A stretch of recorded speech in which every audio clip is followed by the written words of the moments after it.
American vlogger Elliot O'Neill Eastman, who was kidnapped in Zamboanga del Norte, is now feared dead. The PNP Region 9 says a witness informed them about the death of Eastman on the night of his abduction. He was abducted by 4 men in front of his residence in Sitio Tungawan, Barangay Poblacion last October. Police clarified, though, that the case is not yet considered closed as his body was yet to be found. Nabaril po siya during sa pag-abduct sa kanya at nung pumalaot na po yung mga nag-abduct sa kanya, napansin po nila later on na yun nga patay na nga po si Elliot Eastman. So ang ginawa po daw nila, itinapon nila sa tubig yung katawan ni Elliot Eastman.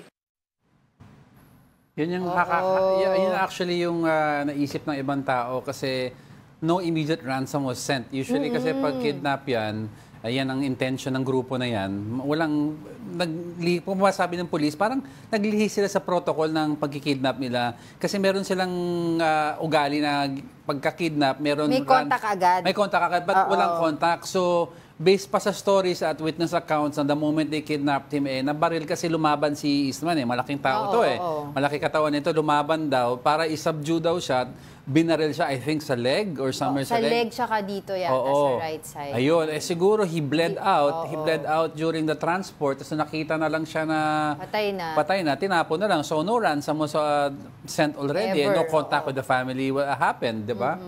Di ba prior to his abduction, May I think that's siya. October 12, kasi the abduction happened October 17, no? Yung pagkakuha sa kanya. October 12, if I'm not mistaken, he released a video saying na he is scared.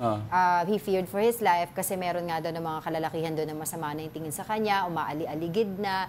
So sabi niya, if something happens, di ba, yun daw yung kinatatakutan niya. He said Ilang years na ba siya sa Philippines? I'm Sa not Buanga sure. particularly. Pero may asawa siya, di ba? Yeah, he moved to that area kasi taga dyan ata yung asawa niya. And he already said from the start, hindi siya na magugulat sa isang vlog niya kung makidnap siya. True enough.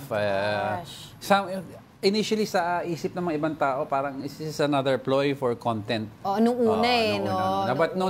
He already noticed changes in behavior daw. Mamimili lang daw siya sa isang mini grocery, iba na ang tingin. Pero sana kung lumapit siya sa authorities, no? Parang may kinausap daw siya sa barangay or something, I'm not sure. Pero hindi siya pinakinggan. I don't know kasi ano yung exact story. Basta ang alam ko lang kasi yung based sa yung video na in-upload niya. Kasi pag ganun, pwede ka rin humingi ng tulong. Diba? Pero yun nga, syempre, kawawa din yung family nila kasi hindi nila We were hoping for the best. We were diba? hoping for the best, but alam naman natin from the start, kung kidnap nga ito, wala naman ransom pinadala, the worst could have happened already.